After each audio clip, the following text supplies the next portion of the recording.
Viran was only 16 when he stepped onto that sunlit jetty and bought a crusty, salt-frosted bottle for just a few spare coins. At the time, it seemed like a bargain, a piece of history for the price of a meal. He had no way of knowing that this was the first step toward a global nightmare. Somewhere deep beneath the churning waves, a 400-year-old curse slept. But when the seal was shattered, it awoke, and with it, the safety of the world was gone. Legend has it that this bottle was not forged in a factory. It was crafted from the cooling heart of a roaring volcano. Centuries ago, a violent lightning strike knocked it into the black abyss of the sea, pausing the curse, but never ending it. Because some nightmares never die. They just wait for a hand to reach into the dark. After today's story, you will never look at an ordinary object the same way again. The prison of the Djinn. Viran's father wasn't just a sailor. He was a world-renowned crypto-archaeologist. He was a man who chased ghosts until one finally caught him. Years ago, he vanished on a secret mission, a mission the government denied ever existed. Now, Viran lives on his father's old ship, the Searching Star, staring at the horizon for a shadow that never comes. The day everything changed, the Caribbean Sea was uncomfortably calm, like a sheet of cold black glass. Near a small, forgotten port in the Leeward Islands, Viran spotted a group of local fishermen shouting over their nets. They hadn't caught a haul of silver fish. Instead, tangled in the thick twine was a bottle that looked like it belonged in a nightmare. It was matte black, heavy as lead, and forged from solid volcanic obsidian. The fishermen were whispering about the Duhal, an old island spirit, and were ready to kick the bottle back into the deep. But Viran caught a glimpse of an ancient brass seal. He saw a chance, a clue to his father's fate. He bought the object for the price of a single meal, but the moment his fingers touched it, a bone-chilling cold seeped through his gloves. That night, curiosity won. He didn't wait for his tools. Inside his cabin, he pried at the ancient brass seal with a small knife. The moment the metal snapped, the temperature of the room plummeted. 1,000 groans erupted from the mouth of the bottle. A column of black smoke, thicker than oil, surged toward the tropical stars. A Djinn, locked in darkness for centuries, had returned. It moved toward the coast like a localized hurricane. From a distance, Viran heard a sound like 1,000 thunderbolts hitting at once. By the time he reached the docks at dawn, his world was in ruins. The port was gone, and the nightmare had only just begun. All Viran had left was the empty lava bottle. But as he turned it over in the sunlight, he saw something new. Etched into the inner throat of the glass were glowing geometric lines. He fired up his father's old workstation, running the markings through a prohibited database of ancient scripts. The result flashed red on the screen. Proto-Babylonian, a dead language of gods and demons. The text warned that this specific Djinn, once released, would feed on the fear of a city until nothing was left but a void. The only way to stop it? To trap it back in the volcanic vessel that was birthed from the same fire as the demon itself.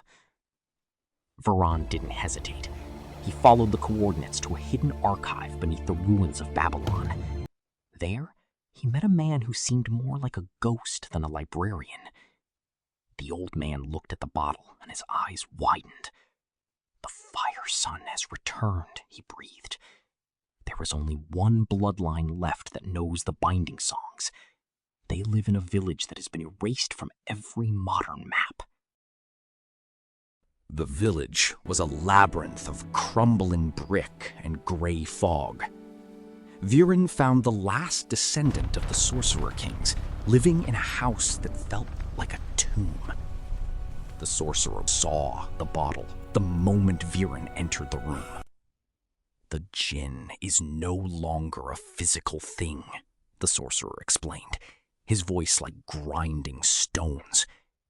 "He is a vibration, a frequency of malice. To pull him back, you cannot use your hands.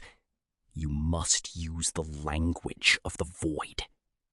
Viran realized that his father's archaeological tools, the high-end sonic sensors and recorders, were actually designed for this very moment.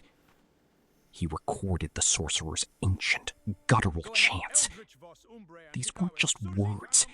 They were mathematical equations of sound, meant to collapse the Djinn's form. They retreated to a desolate mountain peak, far from any survivors. Atop a ruined watchtower, Viran rigged his speakers to point toward the swirling black clouds above.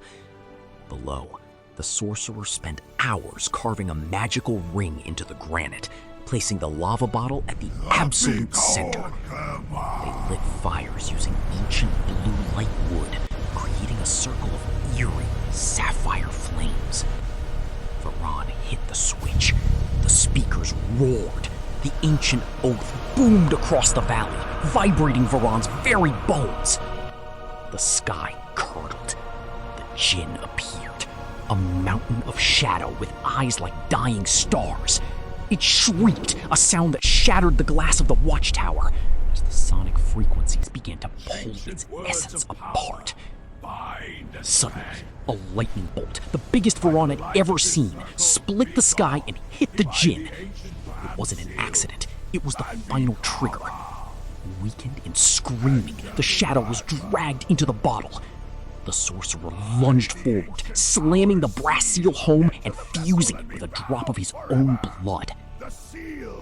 Silence fell over the mountain, but the sorcerer knew the truth. As long as this remains on land, he said, the greed of men will find it. A king will want its power. A fool will want its gold. He raised his staff, chanting a final prayer to the earth. A second blinding bolt of lightning, a white-hot pillar of energy, struck the bottle directly. The force launched the vessel with the speed of a meteor. It streaked across the night sky, a burning ember of black glass, until it plunged into the deepest, most unreachable trench of the ocean. A place where the pressure would keep the seal closed for another 1,000 years. Viran stands on that peak alone, looking out at the water. The Djinn is gone, but his father's story is still out there, hidden in the salt and the silt. Will the bottle stay buried? Or is the ocean just a massive waiting room for the next curious soul to find a lucky black bottle? One thing is certain.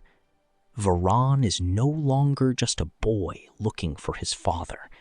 He is the guardian of a secret the world isn't ready to know. The battle is over, but for Viran, the hunt for the truth has only just begun. If you enjoyed this series, leave a like. It really helps the channel. Don't forget to subscribe to stay updated on what's coming next. I'd love to hear your thoughts in the comments. See you in the next one.